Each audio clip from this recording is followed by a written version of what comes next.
Good morning, everybody. My name is Nick Pollard. I'm the Director of Security Intelligence for Nuix. So welcome everybody to our webinar, which is It's Human Nature, the Insider Threat. So I will go through the order of practice, but James, perhaps if you can just introduce yourself and then I shall start from there. Hello, good morning everyone, and thanks Nick. So just a quick background on myself. I've been involved in the world of digital forensics for about a decade now.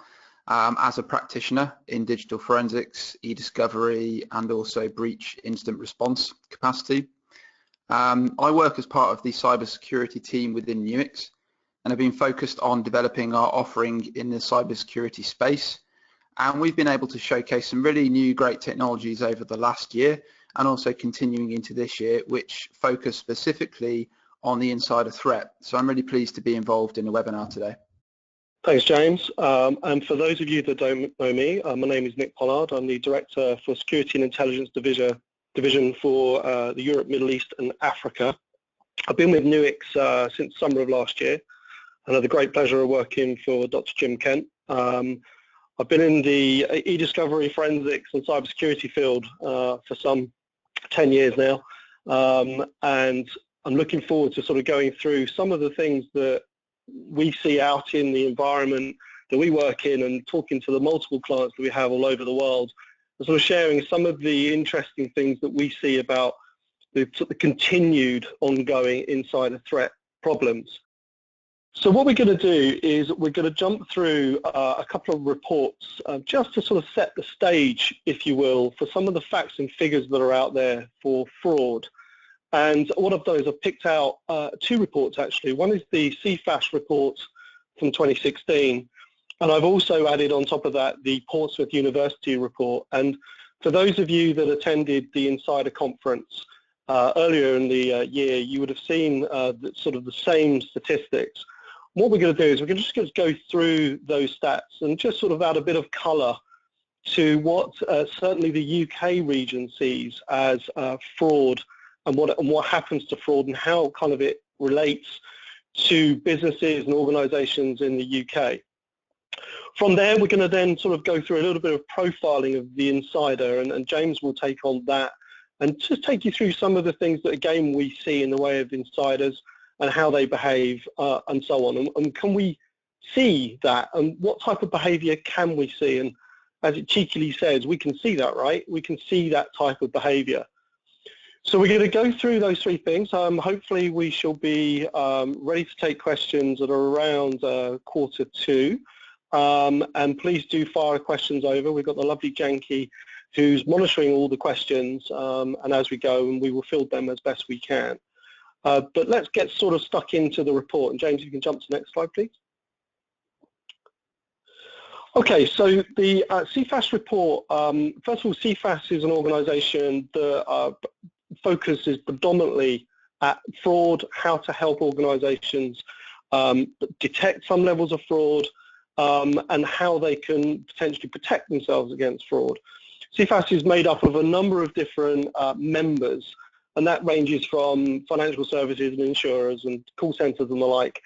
And what happens is every year they send out questionnaires to ask those organisations how they're getting on with fraud and what are they doing to try and prevent fraud and what type of fraud have they experienced.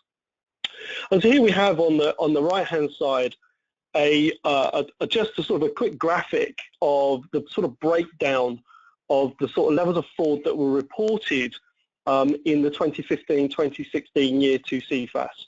And what's interesting is a few slides later, you'll see what this sort of looks like in the way of tangible numbers. I'm not going to go through this in too much detail, but I'm going to pull out some of the more salient facts. 585 confirmed cases were reported into CIFS last year, with a breakdown of actually 38 that sort of were using sort of personal data as some sort of level of fraud. The biggest one there on the orange was actually people lying and fibbing about their resume and saying that they're obviously, I don't know, a brain surgeon or something when clearly they're not, which is fair enough. But if we go back into the disclosure of personal information, now that can be, of course, through malicious intent, or it could be through some level of I'm trying to gain financial money or whatever it might be. And what's interesting about the report is it actually does pull out that there's no pattern of who does this. It's very difficult for organizations to determine the typical profile of an insider. And what the report actually comments on is that of those reported cases, it could be a person that is that's been with an organization a month, right the way through to someone who's been with an organization for 30 years. So it's very difficult to try and spot who that person is. Equally, there were some interesting statistics which broke out, which was there was no real definition of age range, literally from an employable age of 17 or 18 right the way up to retirement age. One of the other statistics that was pulled out was more likely men are to do that than women, and I'm not going to make any type of comment on that, but it's just some interesting things. How on earth do you determine that? So let's kind of move on a little bit and just sort of talk about the organizations and how they actually work with defending some level of fraud. How do they report it? And so, as you can see, 37% have some sort of fraud-based systems. Now, of course, you have to remember that the members of CIFS are organizations that perhaps are more likely to be defrauded. But if you go down, you start falling into the sort of the more difficult areas where, for example, HR, you have people in HR that are actually looking to manage and sort of investigate fraud. They're probably not the best people to be doing that, as in they may not have the right skill sets or the investigative skill set required to cope with an investigation of fraud. Below that, of course, legal and so on and so forth. So it's what's absolutely clear there is it's just fundamentally important as to how organizations deal with the responsibility of managing fraud. And certainly from my own experiences of traveling around the world, I certainly see instances where organizations can and will be defrauded, and they don't have the correct policies, they don't have the right levels of detecting this sort of thing. And then, of course, they make a real hash of how on earth they're going to deal with the aftermath. So the report then continues to what are the 5 main corporate vulnerabilities and what are the sort of the trends that these organizations have reported up to CIFS as to the typical things that then trigger perhaps some level of defrauding. So if I start on the left-hand side there, reducing overhead sometimes leads to reduced supervision.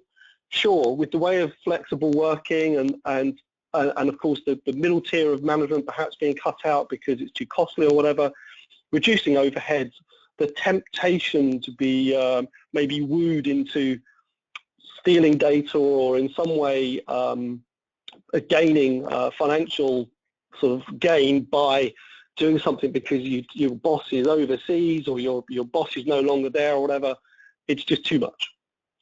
The next thing, people also notice that, of course, there could be complexity in the supply network, and they realize that there are shortfalls, there are gaps, there are gray areas, there are shadows, and perfectly good opportunities to take data because simply it just falls down the crack and no one will notice that this data has disappeared.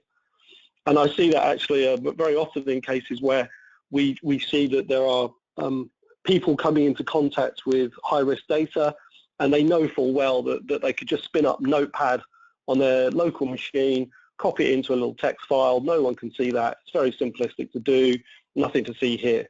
So, of course, the more complex the supply chains, the more likely that they're going to conduct fraud. A great one and a favourite of mine, ignorance of the cybersecurity principles. Just simply, people do not listen to cyber security people teaching them how to deal with security incidents. We all get phishing emails. Everybody gets phishing emails. Everyone gets emails that are purporting to be, I don't know, Federal Express invoices or your banking information, or please relog into your PayPal account. And it doesn't matter how many times you tell people not to click links. What do? They click links. And it's just one of those things. And again, it may not be of intent to defraud a business. It could be that they've completely accidentally clicked on a link, and then no doubt then some ransomware spins up or something, therefore again holding the company to ransom. The next one, outsourcing and offshoring. Of course, the ability for third parties to start manipulating data in their favour. And of course, there are some significant public issues that have been reported. Probably the most favourable was the Department of Defence one with Mr. Snowden, because he was a third-party contractor. Now, of course, he wasn't conducting fraud, but the point is, he's a third party, and if you give them access to your systems, then you are potentially liable to the risks of fraud. Finally, churn of staff. Okay, and of course, the challenge with churn of staff is that people can become very open to the ideas of corruption and bribery because they might be annoyed with their company, they didn't get their pay rise, they got demoted, they got moved sideways, they've been outsourced to a third party under TUPE, and they still have access to the same systems. And there was a particular chap down the pub who offered him some cash for some PCI data. You know, this is very, very easy to do, and of course, churn of staff is one of the most challenging issues that we see from companies either buying companies and ingesting staff through to the divestiture of businesses and losing staff. All of these things start to indicate levels of potential data theft. James, next slide, please. So then we talk about, okay, well, somebody's seen some fraud. We're going to blow the whistle. We're going to expose this. And this is just a snapshot of just some of the sort of respondents' information as to what they saw and how they were received by an organisation. So we'll start with top left there. 7% of the respondents said they have witnessed wrongdoing. Of those who witnessed wrongdoing, 75% said they raised their concerns. So if we then spin down to the bottom right, 60% said the organisation's response was good. 40%, still quite a high number, said it was poor. So then it kind of jumps up. Let's go up to the top left. It wouldn't have made a difference. I didn't see anybody actually take any note of what I'm telling them. And I didn't believe it would be dealt with properly. And of course, this then refers back to organisations like having HR respond to fraud. They're not really the best people to deal with it, and so therefore it may not be dealt with properly. And then finally, what would encourage staff to raise their concerns? Okay, so 13% a commitment from the organisation, they will investigate. Do they have the right tools to investigate? Do they have the right processes, the right people? Do they know organisations that could help them investigate? I'm sure there's a number of you on here that are service providers, and so of course receiving and offering services to do with this sort of level of fraud investigation is very important. 23%, a commitment to my identity and whistleblowing will not be revealed. Obviously, that's a major concern of whistleblowers, that of course they may well be penalised as a result of notifying an organisation that perhaps a team member, maybe their boss or whatever, is doing something fraudulent. So I'm sure you can relate to your own experiences of what you've seen and thinking about how you would react. So let's put this into context. This is a slide pulled from the Portsmouth University annual fraud indicator. And as you can see, the numbers estimated are absolutely staggering. This sort of volume and number of costs to organisations is, well, it's stunning. And certainly from my own activities across the EMEA region, these numbers don't surprise me. As I go into organisations, they talk about the levels of scams, the level of different fraudulent activities that are taking place across their network. You can start to see how these bills add up. And so I hope this slide set has given you a visibility of perhaps some of the behaviours of fraud and why people do it, and then the costs of fraud. So now what we're going to do is we're going to jump to the next slide, James, and I think that will lead you nicely into the favourite insider of mine. And James, please take over. Thanks very much, Nick. Okay, so let's take a step back now and think about where the idea of an insider threat actually came from. There's a lot of interest in the risk posed by insider threats at the moment. Is it because it's a new threat that didn't exist before? Well, no, it's probably always been there in one way or another, but the phrase was probably coined in about 2007, and by late 2007, it was a term that was being widely used in online searches. Interestingly, that's the same time period that the launch of Julian Assange's WikiLeaks website popped up, which certainly played a part in raising our awareness. But there was a spike of interest in insider threat in 2013, and as many of you will know, that was when one of the most infamous insider attacks occurred, when the computer analyst Ed Snowden leaked sensitive data from the NSA, detailing the extent of their surveillance activities. And obviously this got huge media exposure around the world, and there was an increase in public concern about information security and privacy, which resulted from that event. And since then, insider stories have continued to roll in amid keen media interest. So here's just a few examples of such news stories over the recent years.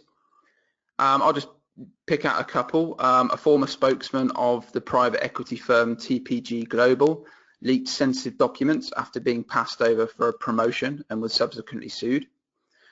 A Morgan Stanley employee stole 350,000 wealth management client details and posted 900 account names and numbers online. So this is always a major concern for businesses operating today. And most recently, you might have seen in the news Google claiming that Uber's driverless car technology was actually based on designs stolen from a company founded by Google employees. So just another case of an employee suspected to have extracted masses of valuable IP just before leaving the company. And we've seen this happen time and time again, and I've worked on a few of those cases myself as an investigator over the years. One of those cases which stands out was an employee from a major insurance company who resigned and was suspected of taking sensitive client data to a competitor. And upon examination of the employee's desktop PC, it was found that a new external USB hard drive was connected for the first time 1 hour before he handed his resignation in. And analysis of the artifacts on the system suggested that there was some kind of mass file operation that occurred during that 1 hour time period before resignation. And this finding led the judge to issue a court order ordering the employee to submit the USB drive for analysis, upon which we found thousands of live sensitive company files. And a bit further down the line, on the employee's home computer, we actually found emails sent to the new boss at the competitor providing a few sample client details from that USB hard drive saying there were more to come. And it's this type of scenario that can pose a risk across all public and private sector organizations. So from bank and finance, state and local governments to transportation systems, critical services, your power, gas, water, sewage. Research and media coverage over the years has demonstrated that no industry sector is exempt from experiencing the damage at the hands of malicious insiders in this way. Every industry that relies on computers for everyday function, all of which hold valuable data in some form, are potentially vulnerable to insider attacks. So the threat is there, and our awareness of the threat continues to increase. So who or what is an insider threat? When we're talking about the insider threat, we're talking about cyber attacks which originate internally as opposed to externally.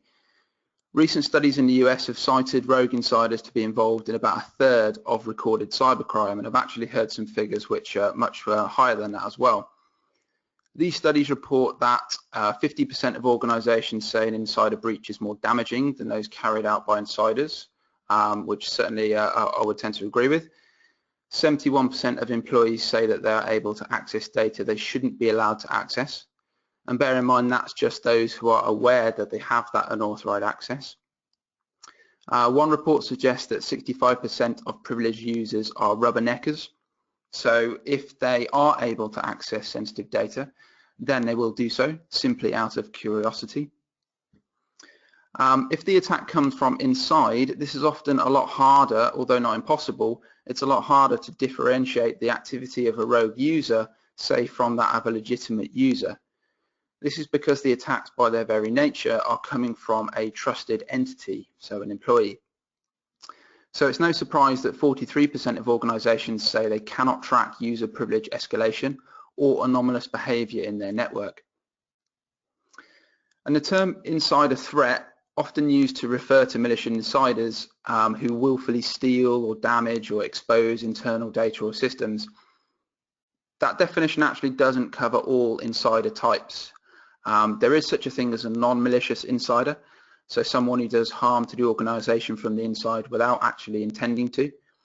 The threat from workers inadvertently damaging cybersecurity or disclosing data. For example, an employee could send a confidential file to the wrong client, or maybe they lose a flash drive with sensitive information on it in a public place, like on the train.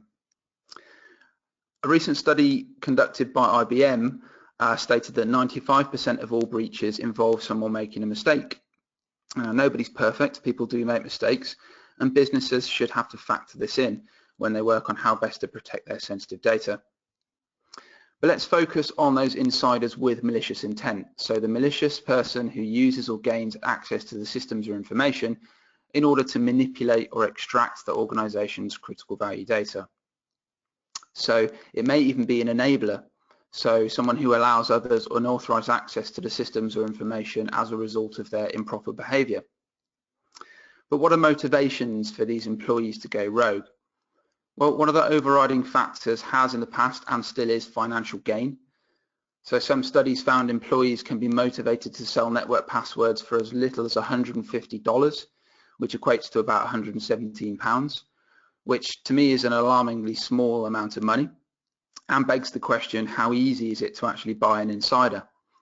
How willing are people actually to sell sensitive company data? And how much would there enough be to tempt most people? Again, there's been studies on this, and a percentage of people surveyed in recent reports said they would be willing to sell data. It was actually about a third of those surveyed said they would be willing to sell data.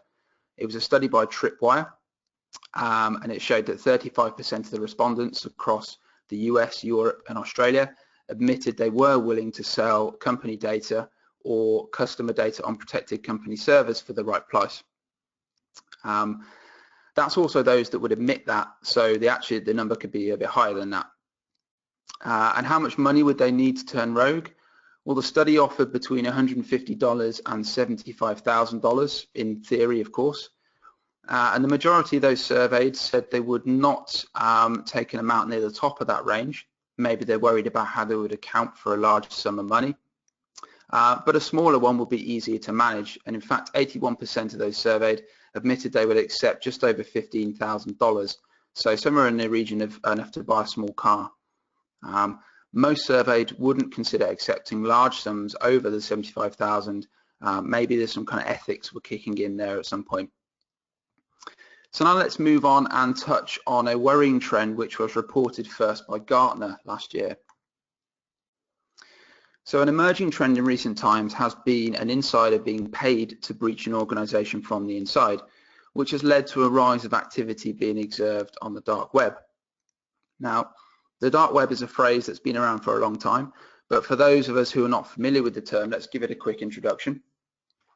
There's vast areas of the internet made up of websites and web pages which are not indexed, or readily located using your standard internet search engines like Google or Bing, or even accessible using your standard internet browsers.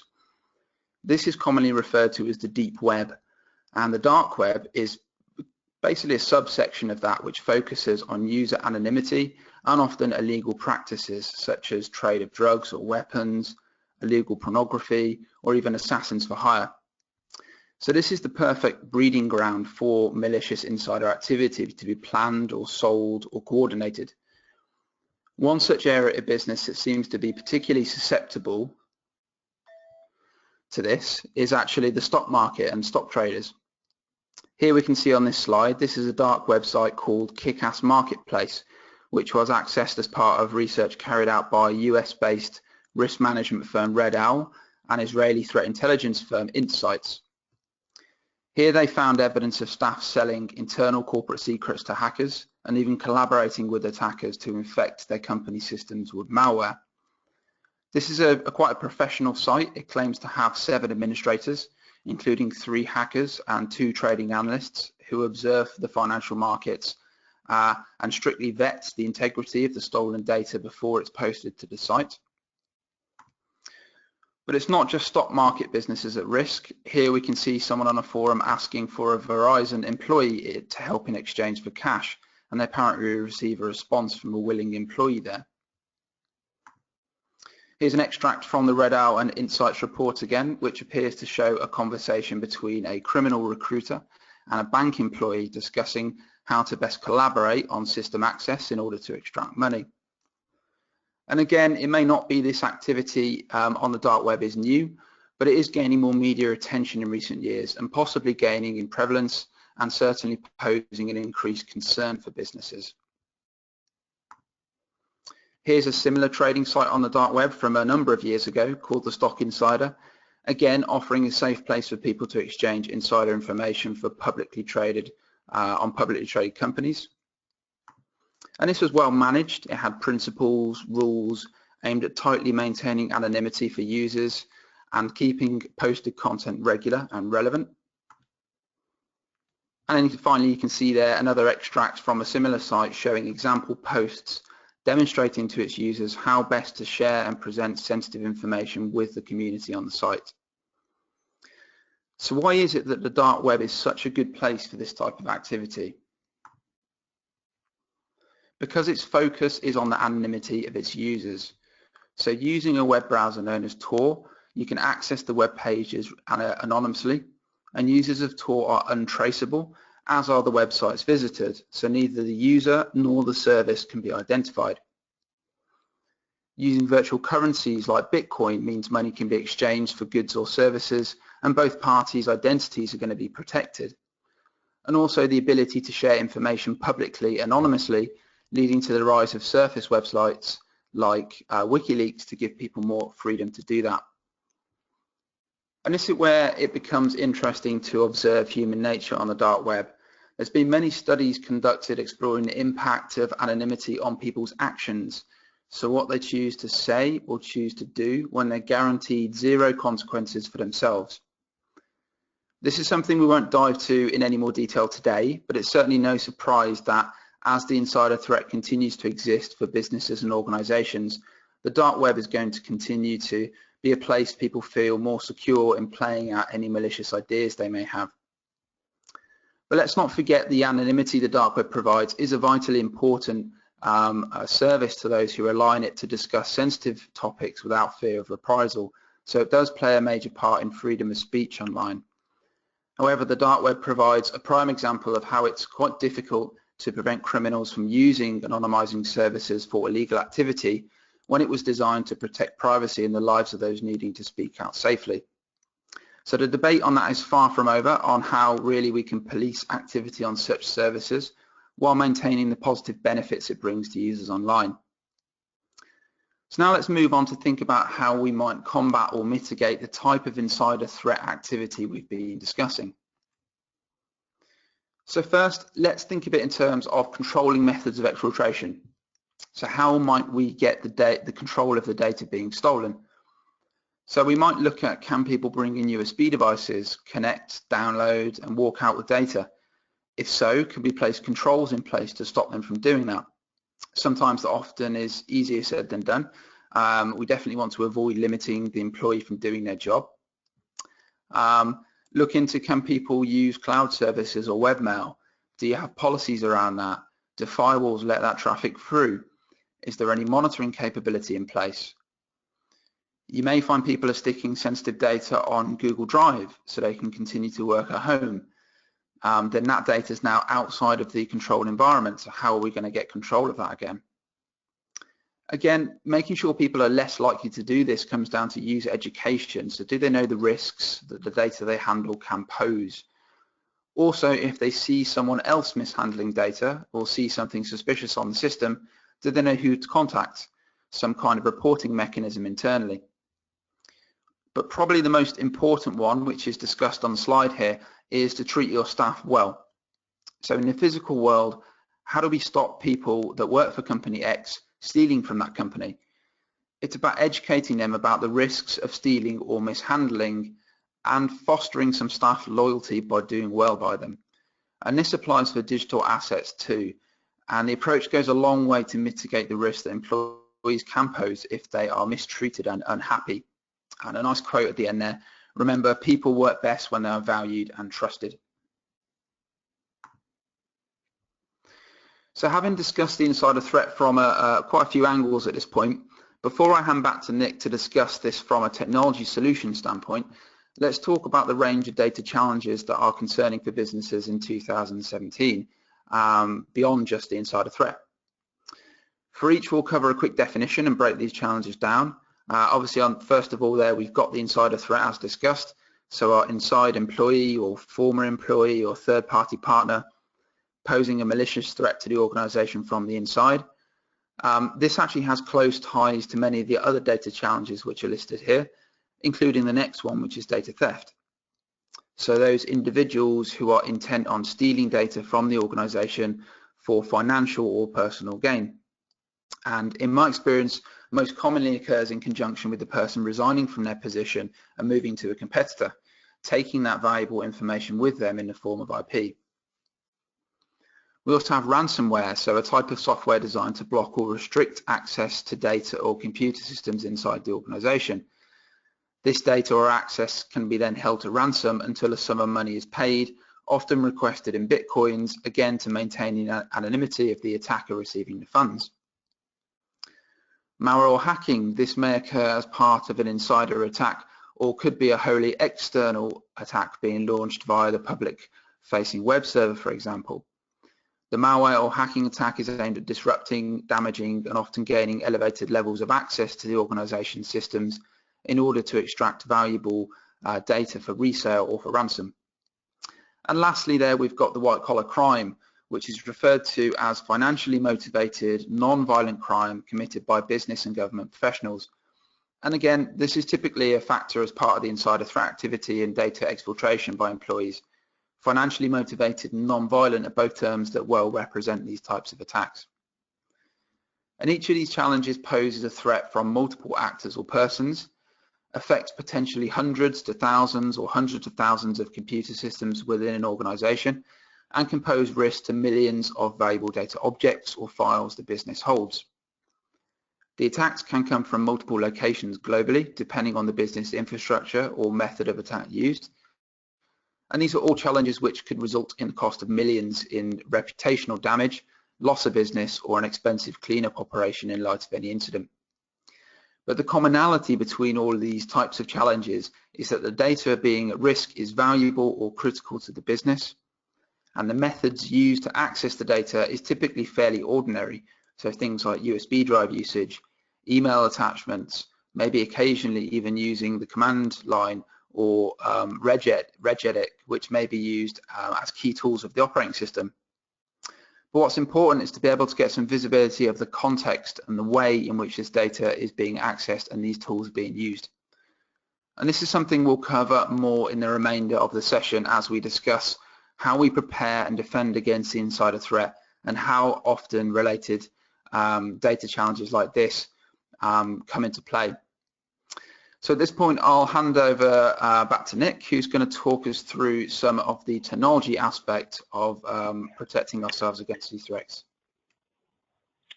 Great, thanks James. So what we're going to do is we're going to talk about some fantastic technology from Nuix called Insight Adaptive Security. It's such an opening solution to see, and when you start placing it against things like the insider threat and what we've covered in the last sort of half an hour or so, you'll start to see that actually there are common themes and behavioral themes within endpoints that may well lead you to believe that there are actually things that you need to investigate. So let's kind of go through how we would do that. And James, we can jump to the next slide, please. So how do we actually do this? So the first thing we do is we deploy small agents out onto endpoints. Now, this is typical of most security vendors. They have an agent that's based out on the endpoint. But the criticality really for me is how does that agent actually operate within the kernel, and how does it actually see the data? How can it interpret the data? So the value of the intelligence your system will deliver depends 100% on the data, or critically, behavior it can see. Now, I'm very pleased to say that where Nuix fits in is that we actually load as a device driver. Yes, we have other executions that go on inside the kernel, but the key thing for me is we load as a device driver. And as you can see in the picture here, quite a simplistic picture of a kernel. The device driver is actually a very low part within the kernel, looking upwards, if you like, at all the other things that are currently going on within the kernel. So the positioning of that is absolutely key, because if I can see all of those things going on in real time, I can apply not only rules about detecting types of behavior that perhaps don't lend themselves to being part of an operating service, but I can also add protection to exactly that type of thing. I can stop these things from happening directly in the kernel. So it's absolutely critical that the positioning of any type of cybersecurity or fraud prevention technology has to be able to see everything that goes on within the kernel. So that then leads us to the very next slide. So the adaptive security solution essentially breaks down into these 5 common sort of different service offerings within the agent. The digital behavior recorder is the ultimate part of it, and I will go through that in detail in a moment. But as you've seen, the level of where we sit, we can detect in real time pretty much anything that happens to the kernel of that device. So as James has kind of spoken about USB devices, I can clearly see when somebody plugs in a USB device into the machine, because of course the kernel has to load things in order for the USB device to work. We will see that. We will equally see, as soon as that happens, what are they now doing? I can see processes that are running. I can see who's logged in. I can see what websites they're at. I can see applications that are open. I can see all of it. So if I'm detecting in real time, I can then start to see and determine whether these things are actually part of some malicious intent. Are they intended? Are they meant to be there? I can apply in real time protection. So I can stop these things from happening in real time, as well as them being detected. And this sort of falls more over into the security aspects. James mentioned earlier in a slide about ransomware. Well, I can stop ransomware from running by running very simplistic but brutally effective methods of the kernel stopping the device happening in real time. I can respond, I can remediate, and I can investigate. This is all within the same agent.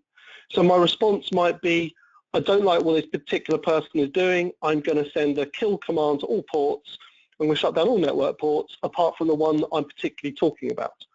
So I can then do further remediation events. I can take from the registry, take keys out. I can remove files. I can stop processes.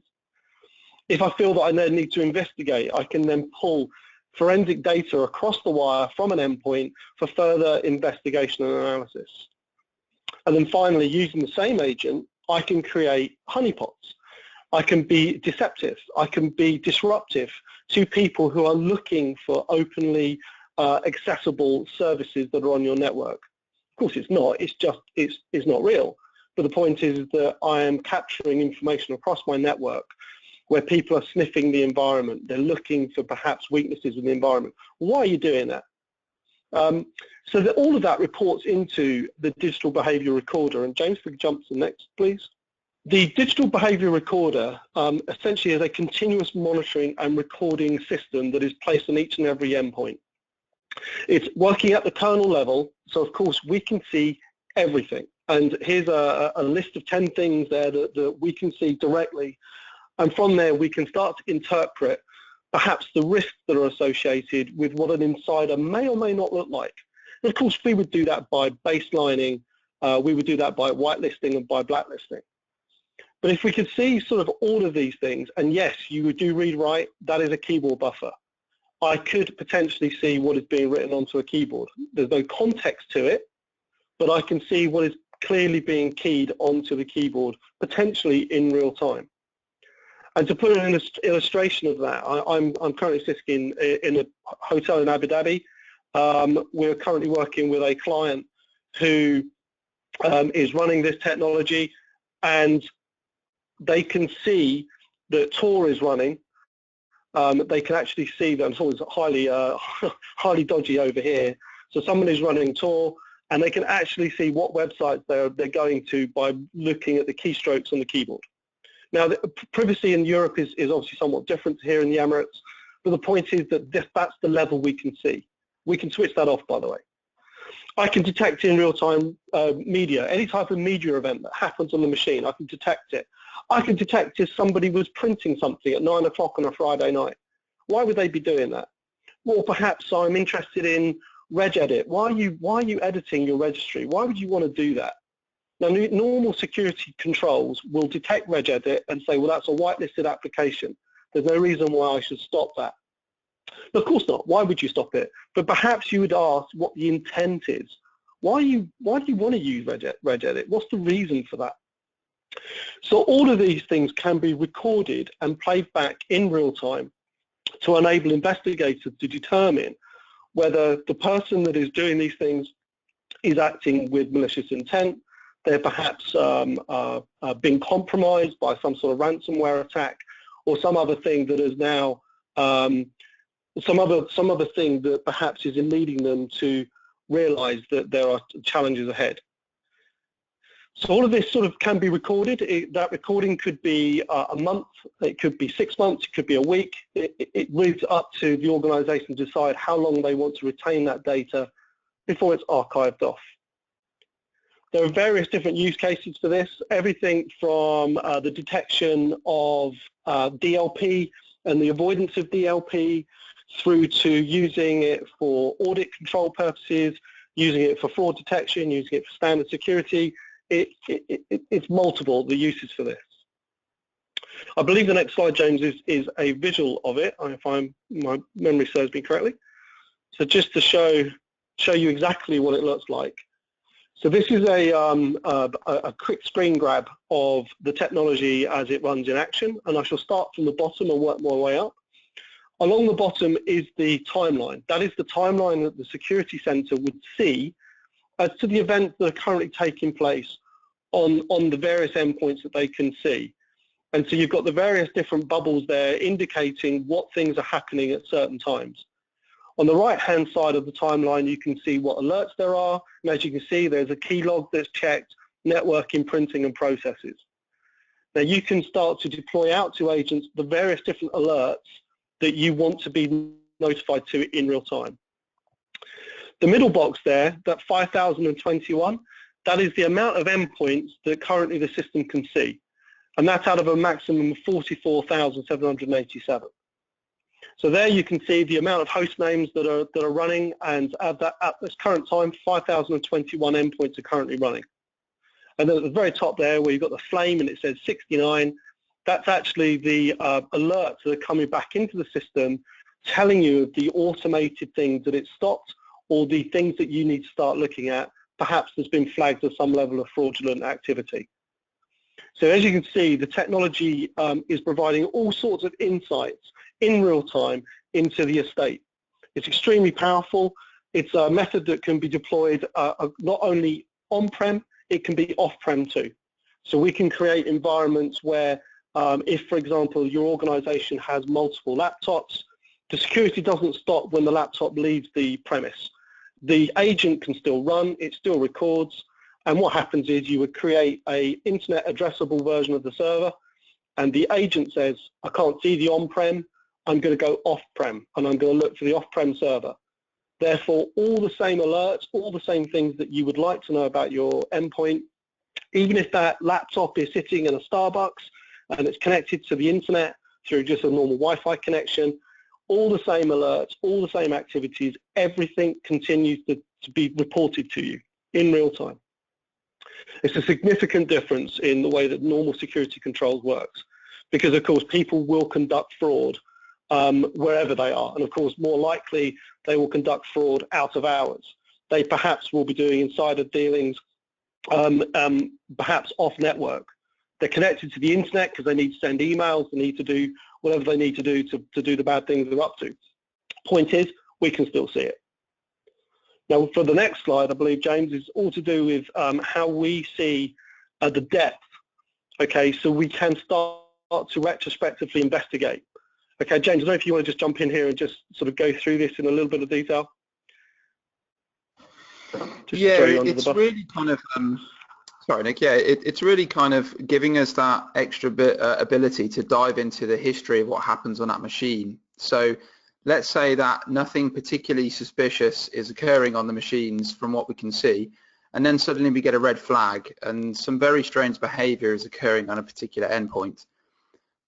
Because that continuous monitoring of all these different behaviors is actually going on in the background, what we can do is we can actually dive into the history of that machine and dig through when that, if let's say a suspicious process or file landed on the machine, we can see how long that's been running for, when that first arrived on the system, what other files it dropped. So you can actually do a retrospective investigation into what happened on that machine and probably learn exactly how that behavior came to be. So it's a really powerful investigation tool to not only see things in real time, but when you do see something in real time, you can actually roll back the clock and say, well, why did this happen? And let's get a much more kind of strong control over this machine. Thanks, James. Thanks very much. So I believe that's coming to the end of our webinar, and so I just want to see if we have any questions that are from the audience, and please do ask any questions as from what you've heard today. I believe I've got just a couple that I wanted to ask, and James, it's sort of a question for you if I can.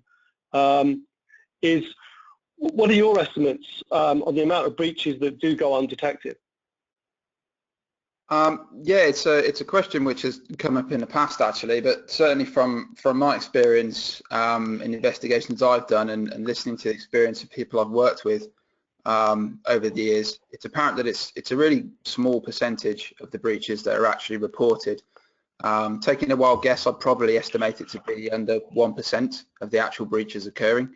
Obviously now there's activity around laws about having to disclose the details of a breach when your business is impacted, which may change the tide somewhat. But I think unless we're actually forced to do that by public exposure or by the law, companies will always prefer to handle these incidents behind closed doors. So making sure they have proper technologies and processes in place to be able to handle those is certainly going to be a key factor for businesses going forward. Yeah, I mean, and certainly from what I've experienced in Europe since the announcement of GDPR and the focus of GDPR, of course, one of the biggest things about GDPR, it talks about you must notify within a couple of days with reference to breaches. So of course, organisations are starting to worry as to, well, how do they detect the breach, and then how do they report against it? How do they understand the depth of the breach, what was exposed, how far did it go, and so on and so forth. So that's a particular challenge. And I think just moving on to that, James, another question that's come in is, when you're dealing with an insider threat, what other things do you have to worry about? What other things, apart from technology, what are the sorts of other things that we have to deal with? Yeah, I mean, obviously we're a technology company, so that's what we love to talk about, but it's really only part of the puzzle. So I mentioned earlier, it's really difficult to spot malicious insider actions. So we need to think about going beyond just the technology-based detection. We need to get to the root of the problem, really. So people who become potential insiders and processes that exist to control what people in the organization are capable of doing. We've talked a lot about the holistic approach for a number of years now in cybersecurity, and it's really the same needed when protecting against insider threats. There needs to be a certain level of processes and people management involved, as well as the right technology. Fantastic, thanks, James. So I'd like to thank you all for your attendance. It's 2:52 my time. You can have 8 minutes back of your day, so thank you ever so much for attending. And we look forward to talking to you all at some point in the future. So thank you very much.